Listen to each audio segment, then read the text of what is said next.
into Life is a Sacred Journey. Every week, we bring a new perspective to aging and caregiving. Here is your host, Micheal Pope.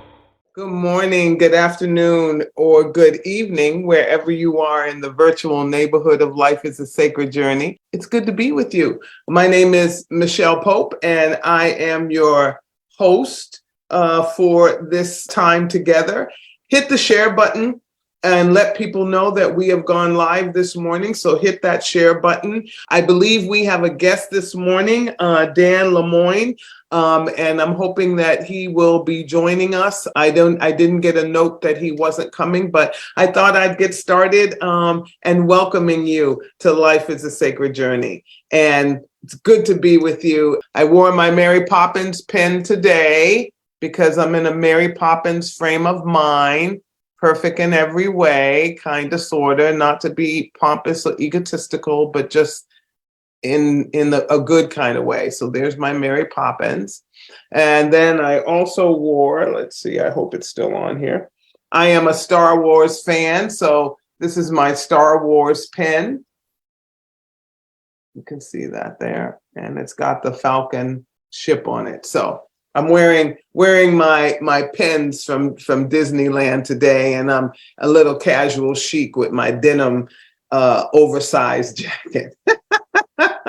So welcome to Life is a Sacred Journey. One of the things that I thought of first thing this morning is breathing. I thought about breathing. That was the first thing I thought about this morning when I woke up, that, you know, what an honor and a privilege it is to wake up and to be able to breathe. So would you all take a deep breath with me? Take a deep breath in. Take it in and hold it. And if you want to, close your eyes and then blow out. Breathe in and blow out. And breathe in from your core, from your gut there. Make sure that you feel that moving as you take this last deep breath in. Take a deep breath in and blow out. Well, good morning again, and welcome to Life is a Sacred Journey. So we're going to get going on a pondering this morning. We did have a guest. We don't know what happened to our guest, but you know, you're here, and so we're going to keep it moving. So welcome. Hit the share button and let people know we have gone live. The other thing that I think a lot about is not doing.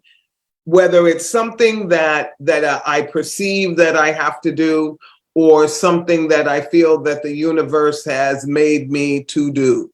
So the not doing of life, like not doing something that you really, really love and finding excuses not to do it, but doing it, just getting it done, having a plan to get that thing that is in your not doing list and get it done. Or if you really aren't ever going to do it, get it off the list. Because what it has become is this weight of something that you think you want to do or should do, but maybe unable to get done. So if it's a trip that you want to take that trip. If it's a place you want to go, do that. Take a day off. I don't know if you have this in the state that you live, but I know in San Francisco, there's a certain day, I think it's the first Tuesday or something like that, or first Wednesday of every month.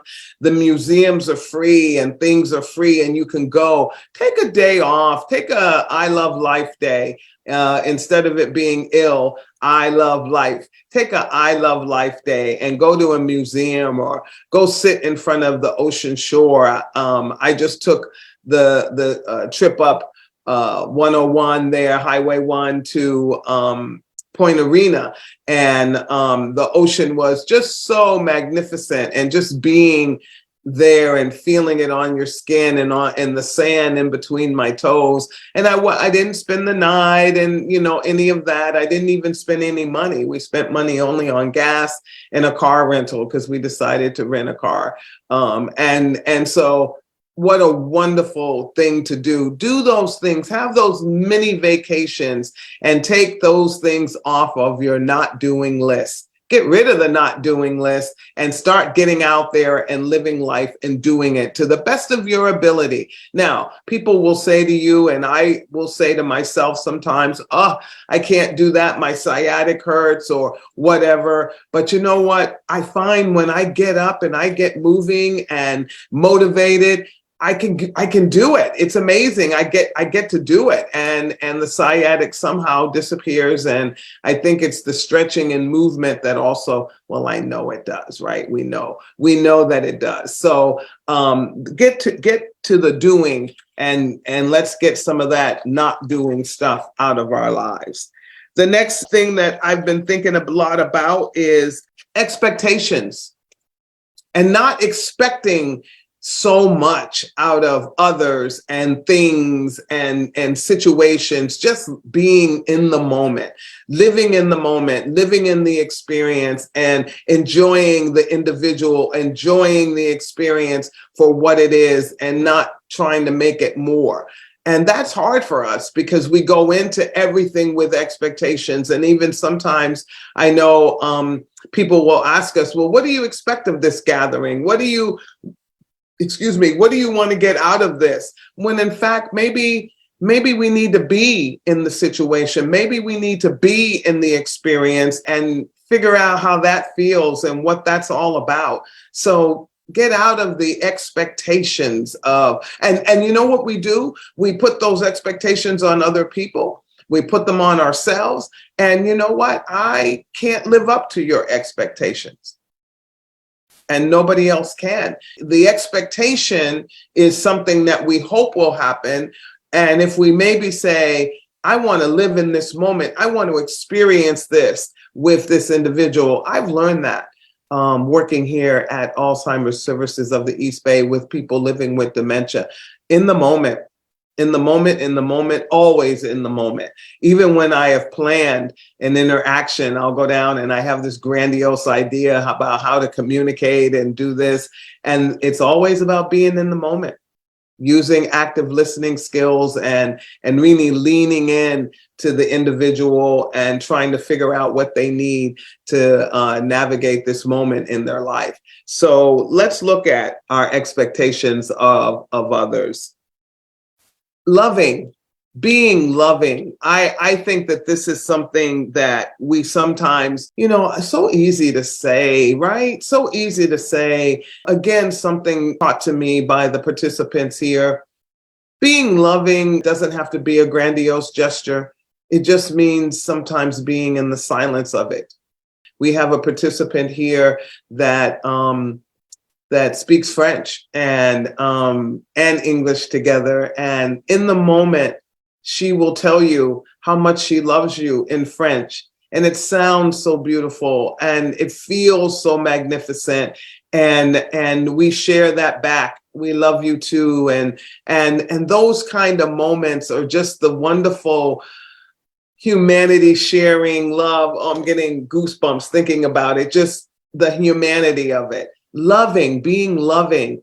This past weekend, I had the honor of participating in a retreat. I'm going to call it a retreat because that's what it felt like, even though there was trainings and workshops and things going on, trainings going on. And it was hosted by the United Women in Faith, and it was called Mission U. And it's an annual activity that women who are part of United Women in Faith all over the world have this activity called Mission U. And it was an amazing thing, the love that we women shared with one another, strangers when we came into the situation, but no longer strangers when we left. It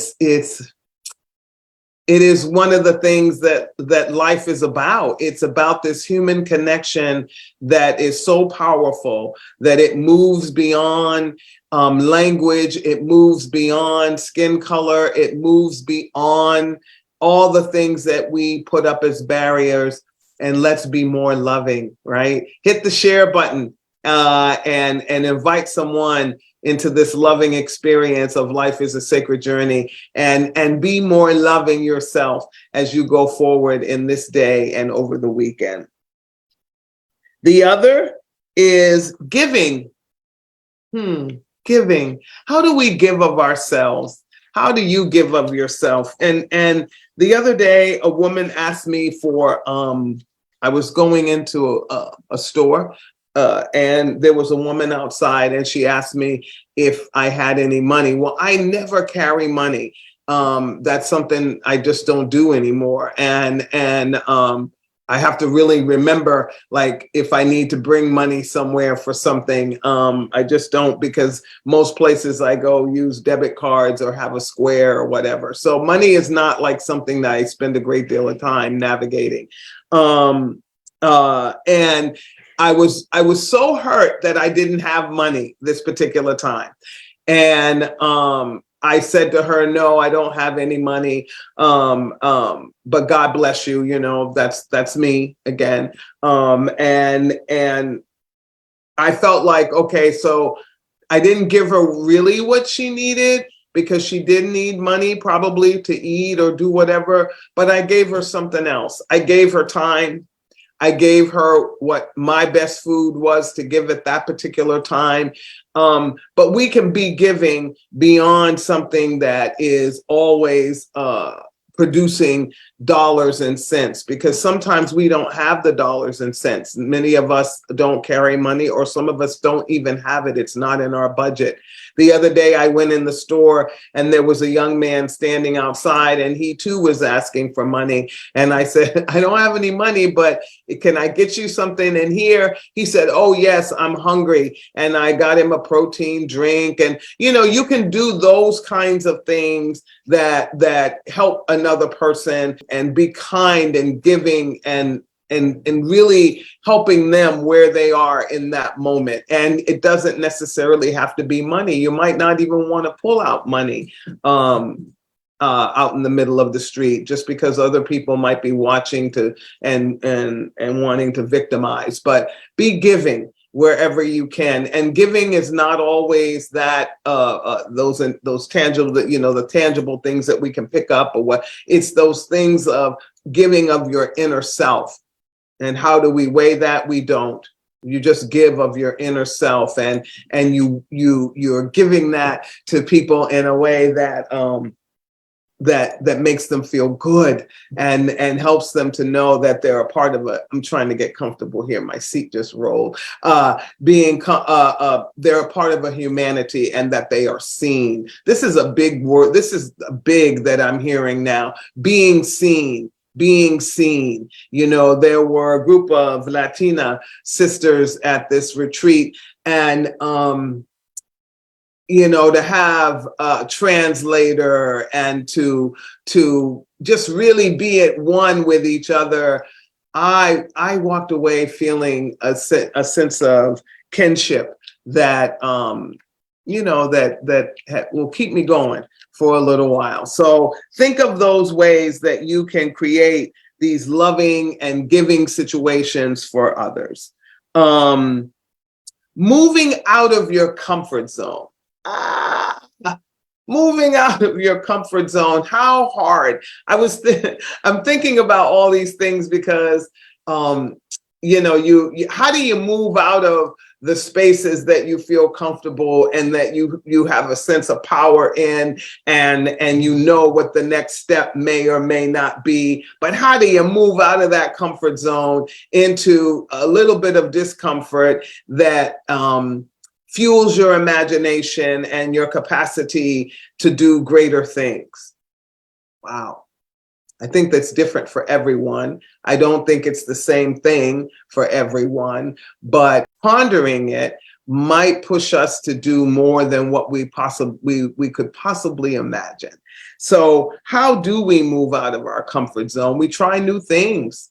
We create new experiences. You know, we have so many classes out there that people can take, master classes online, going and learning that instrument that you didn't learn completely as a young person, or even you never even had a chance to do it, and now you're like, I want to do it. Now my new thing, friends, is I want to learn how to play a piano again. I took piano lessons in elementary school, okay? Elementary school. But there's something about it, and I can get a cheap keyboard to learn, and I'm thinking about it. I haven't done it yet. But I also thought, okay, I want to paint. How do I, you know this already. So I have my easel. And the other day I did start painting something that it's an abstract kind of thing. And it's not great. It's never going to be in a museum anywhere. But boy, how fun it was to do it. So get out of your comfort zone and do things that are going to lift you up, that are going to lift others up, because you know, when you're living out of your comfort zone, you can get a little boring sometimes, you know, because it's on. You got to move out and do new things, and it excites you, and that excitement provides a glow. There's a glow of excitement that we get when we move out of our comfort zone. So come on, get over the fear. I have a fear of heights. Everybody knows that. But I went up to Point Arena. And if you read it, it is a treacherous ride, okay? It is like and cliff falls that into the ocean, and but you know what I realized, friends? The hardest part of that was that I had no power. As a person, at the moment of driving up, it was a 3-hour drive, but the part that is the most treacherous was probably about maybe an hour max. But because I was powerless, I wasn't driving the vehicle. I was in the passenger seat. I was powerless over the traffic and the people that were swooping around us. I was more afraid than I should have been. So it made me realize that when we feel powerless, fear is another emotion that comes along with that powerlessness. And when fear comes in, then we start saying things, we get anxious, we get depressed. It's just what do you want to call it? A breeding ground for negativity. Because in my mind, maybe I should be driving. Well, the road's not going to get straight because you're driving it, Micheal Pope. It probably would have been worse because you would have been panicking. So we got to do that. We've got to live in this place where we move out of our comfort zones, challenge ourselves. And when we challenge ourselves, we challenge our thinking. We challenge the things that have fallen into our heart that we think are right. Because, we think we're right? I'm right, you're wrong.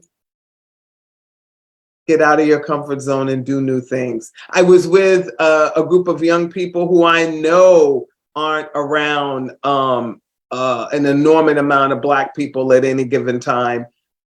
But boy, what a great experience we had together. When we all took a deep breath, realized we were out of our comfort zones, and just let each other be, and leaned in and loved each other through. And what a great experience we had. So those are the kinds of things that when you move out of your comfort zone, you grow, other people grow, and the world benefits from that glow that you're going to have after you do that. All right. Please hit the share button so we can get more people involved with Life is a Sacred Journey. Thank you so much. You've got to know why you are and where you are. I know. Yeah. You review your life. I mean, it's so funny. I don't know. Those of you that are around the same age as myself, I don't know if you're doing this, and maybe it's working in aging and then also aging myself. Like, I'm always thinking about, what can I get done before this happens? Or what can I do? Am I agile enough? Am I keeping my brain? Oh God, all those things. And I think, but Micheal, you know why you are here. You know what you know. And what you don't know, you got to be ready to learn it, and you got to be willing to learn it from others, and you got to be willing to learn it from life experiences.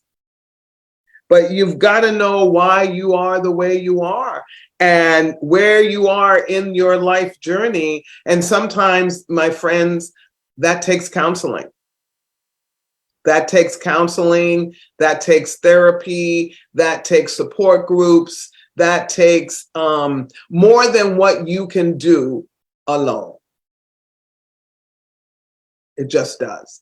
And I know I've had therapy, I've been in counseling, all of those things, life coach, all of those things have helped me to look at the trajectory of my life and to build my own life, not based on what if, not based on I should have, not based on expectation, and to get rid of the brokenness of life.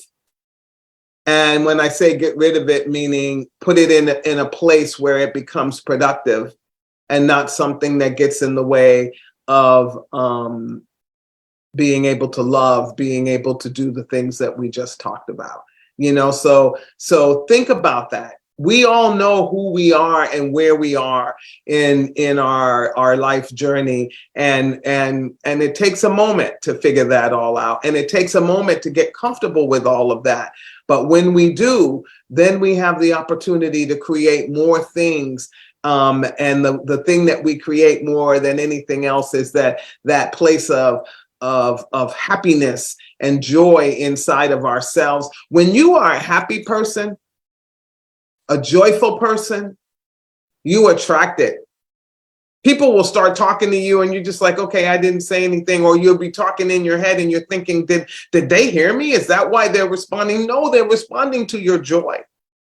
They're responding to your happiness. They're responding that you're not a sarcastic person and somebody who is a naysayer of everything that comes that's happening in the world. Because there are joyful things happening. We just aren't given, we're not fed that stuff in the same way that we're fed the negativity and the things that divide.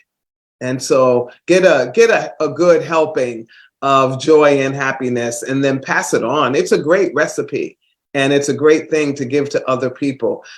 Just like lemon bars are very joy and happiness. I have to tell you guys, I was talking about lemon bars at another retreat. I've been to a lot of retreats this summer. As the pandemic has opened up, I've had the opportunity to facilitate a lot of conversations around joy, happiness, and self-growth. And we were talking about lemon bars, and I just said, that's like a happy place for me. I can't make them very well, but eating them is a happy place for me. And we went to lunch and they had lemon cake. So you see, I'm not saying that I manifested the lemon cake. What I'm saying is sometimes the universe does hear you and gives you what you want. And if you're just, I don't know. For those of you that say, because I know that, I know you're going to say this, but wait a minute, I've got sorrow, I've got grief, I've got pain. Yes, and yes, and yes. You're not alone. We all do. And in that process of all of that, we're all trying to navigate a space where we overcome and have enough in our goodie grab bag where we can overcome grief and pain and sorrow when it happens to us, because it does. And it doesn't just happen once. I can look back on my life now, and I remember when my first broken heart happened. I remember it was somebody who I loved who died, and I was a child. And I just remember it. And I remember the grief around me. It was a heaviness. And so, it's going to happen. But living in our joy and living in our happiness is something that we have to be just as courageous about and fight to do as much as we fight for other things and causes. And I'm not saying don't give those things up, because you know me, I'm the number one advocate, the warrior princess. But fight for yourself too. Fight for yourself too. What are you holding back? I love that. What are you holding back? Is there a place in your life where you're holding back and you want to do something, but yet you're either frightened to do it, or somebody said you're too old, or you're a woman and you shouldn't do, or you're a man and you shouldn't do, or you're a kid and you can't think, and all those things. Don't hold back. If it's something that you really feel called to do, do it. Try. And if you know what, this is a very cool thing. If you fail because you tried, you will have learned something about yourself along the way. I have failed so many times. I have failed at writing a book. I have failed at so many things. I had to throw away a recipe once because I made it, and thought it was, tasted it. Threw it away, failed. I failed. But I got the recipe right the second time around.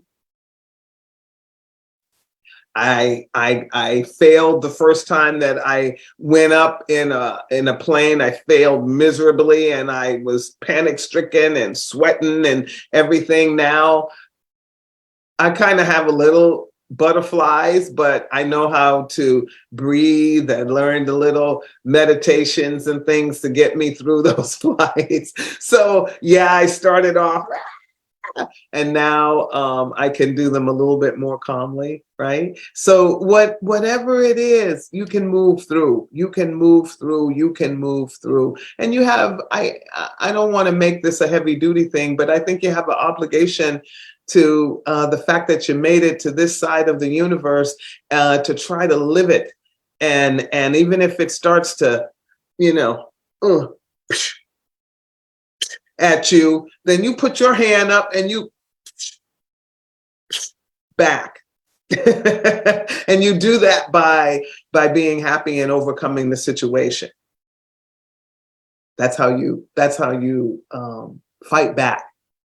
And that's what's in your fists. I overcome, or I overcame. And it may take you a lifetime. It's taking me a lifetime to overcome a certain hurt. And I know I'll take that, my last breath, I'll still have that hurt. But it's getting better. I don't think about it as much.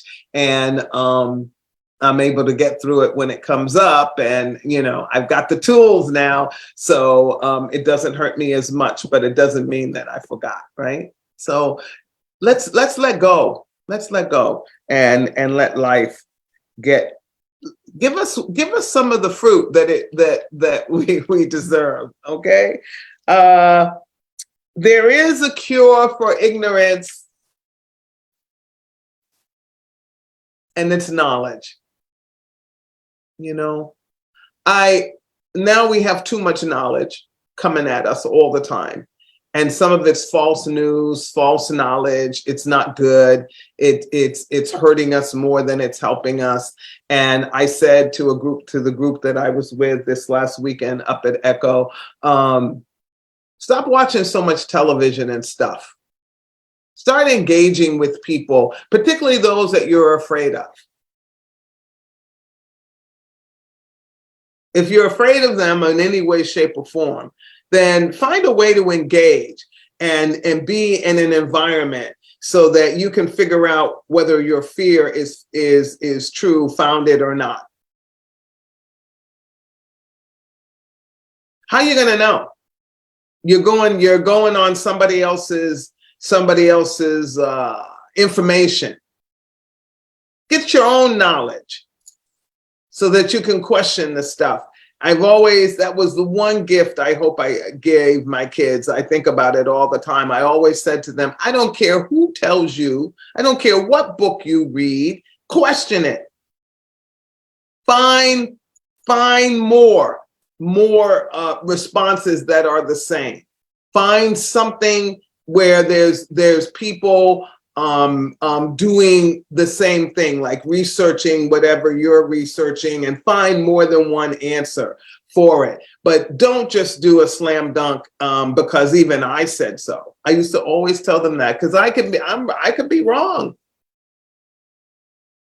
We all could be wrong. So let's get some knowledge before we spew what we think we know, because there's always another question to be asked. That's the big thing I've learned in my adulthood. Ask questions. Ask questions. Stop coming to conclusions so quickly without asking questions, and then keep asking and keep asking. And now I can't wait for my granddaughter to keep saying, why, why, how come? Wow.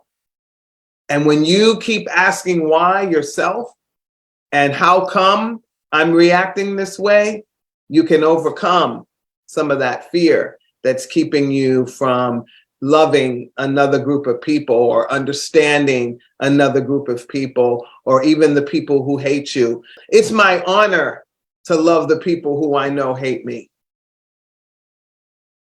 It's my honor to love them, because then I know that I have truly grown beyond the vengeful person, the person that liked to argue, the person. I know I've grown from there, because in the past I would be confronting the people who I knew didn't like me, right? I'd be confronting them because it's like, how dare you?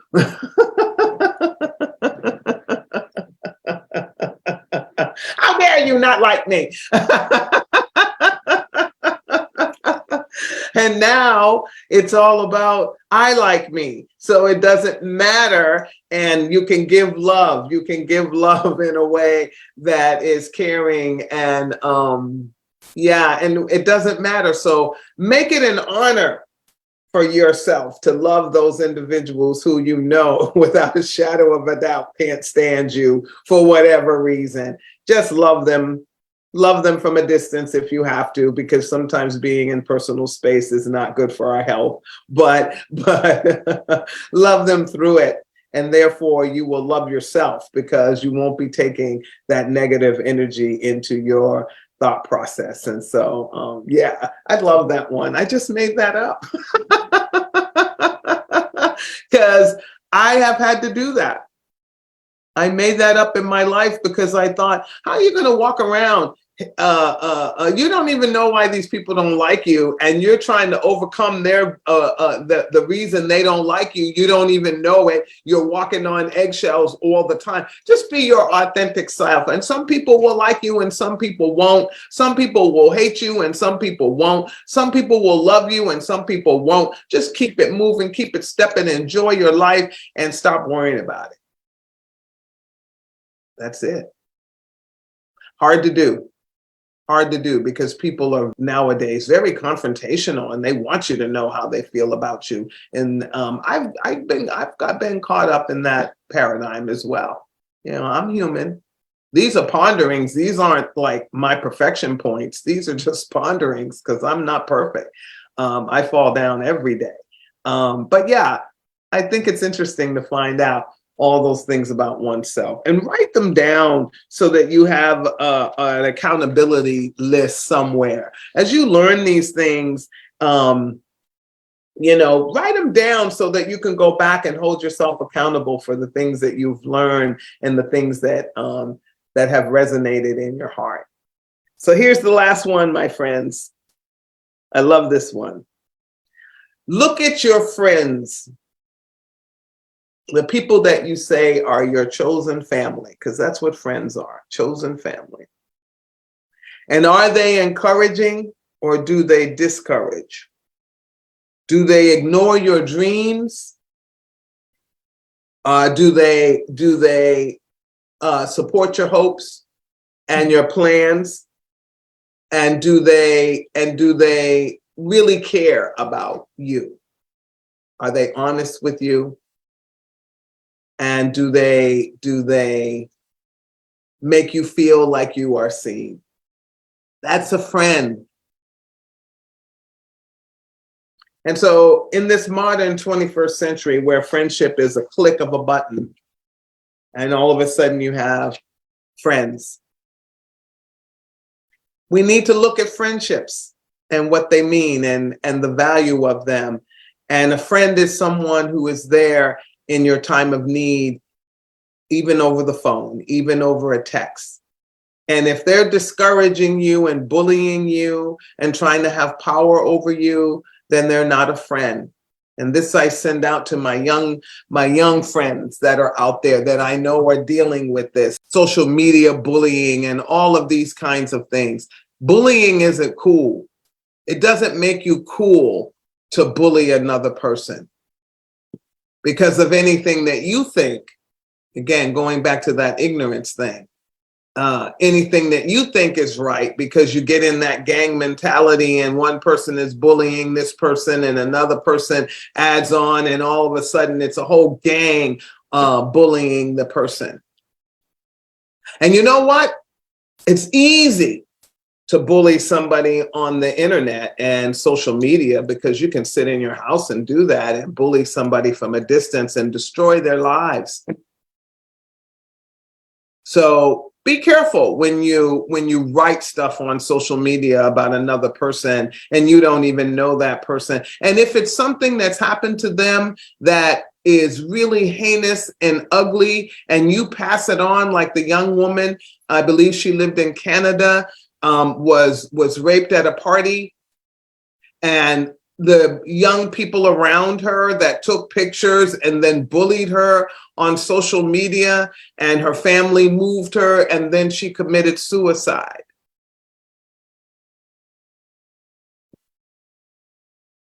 Not good. So we have a humanity that we have given them great carte blanche, given them permission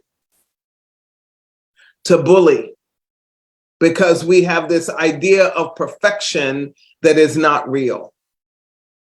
And so I don't know what we do to get back to the place, or not get back because we've never been there, but move into a future where we're more respectful of people and that we don't feel so high and mighty that we can get on the internet and bully somebody when something really catastrophic has happened to them, and then to the point that they take their lives. Shame on you, bullies. Shame on you. And you have to remember something when you're a bully. One day somebody's going to bully you and you're not going to like it, because everything goes full circle, 360-degree turn. That's why the earth does what it does, to show us a pattern. And one day the bully gets bullied. And when that happens, it hurts. And just like you hurt somebody else. So grown-ups bully too. So don't be bullies. Don't be bullies. Bullies should be a crime to bully another individual, because it really hurts people and it takes them to the point where they think they don't deserve to live. And we all deserve to live, no matter who we are and no matter what we've done. Okay. So if you're the person out there that is having that kind of feeling, or you have somebody bullying you to the point that you think, oh my gosh, I need to die because that's the only way this will stop, dial 988, 988, 988, text 988, get help. Because the bully also needs help. If you're a bully out there, that means you're carrying some sort of pain, and something that happened to you is creating you into this human being that wants to bully others, particularly those that are in a what you consider a weakened state. You need to get help, because you weren't born a bully. You became a bully. So you need to figure out why. All right. We got to get healthy here, friends, before we can be healthy here. And sometimes it means looking at yourself in the mirror and saying, I need to fix this. Because if you don't walk into the door and make the phone call, and fess up about who you are, then you just continue to carry the pain, your pain, into the world. Takes a lot of work, takes a lot of courage. Life is a Sacred Journey is there along you, with you. And that's why we bring all these incredible people to talk about diet, to talk about meditation, to talk about exercise, to talk about life, to talk about aging, to talk about how to be in the world without crashing into each other and breaking us. We're made of porcelain. Every human being is a beautiful porcelain figurine. And when we use words, deed, and actions to hurt other people or a group of other people or those people or them people, when we do that, then we've just left shattered glass behind that actually is more painful, because then you have to get it up and pick it up, and it cuts as you try to help to pick it up. So let's remember that we're beautiful, wonderfully made porcelain figurines, and that we just want to be on the shelf looking pretty and move us around. Don't let us get dusty. And we want to live life. We don't want to crash into each other, and we don't want to destroy each other. We want to make this world a better place for not only ourselves as individuals, but for the world around us. Every human being deserves to be happy. All right, friends, have a wonderful weekend. Go out and pet a cat, pet a dog, hug a tree, put your feet in the ocean or in a lake. It doesn't matter. But more importantly, share your humanity with another human being, with another beautiful porcelain figure. Don't think of the porcelain figure as something that doesn't have feelings and emotions, but think of it from the perspective, if you do something that is negative, you're going to break it. That's the only reason I use that image for you. If you do something negative, if you handle it wrong, you're going to break it. Have a great weekend. Remember to share Life is a Sacred Journey with others. We really thank you when you do that. It helps us to get all those logarithm numbers and blah, blah, blah. And we thank you for that. Felicia thanks you. I thank you. And all of the folks that have been guests on our show, thank you for coming back every Friday morning at 8 a.m. Go out and tell somebody about Life is a Sacred Journey, and we will appreciate that. Thank you so much. Have a great and wonderful weekend. Peace.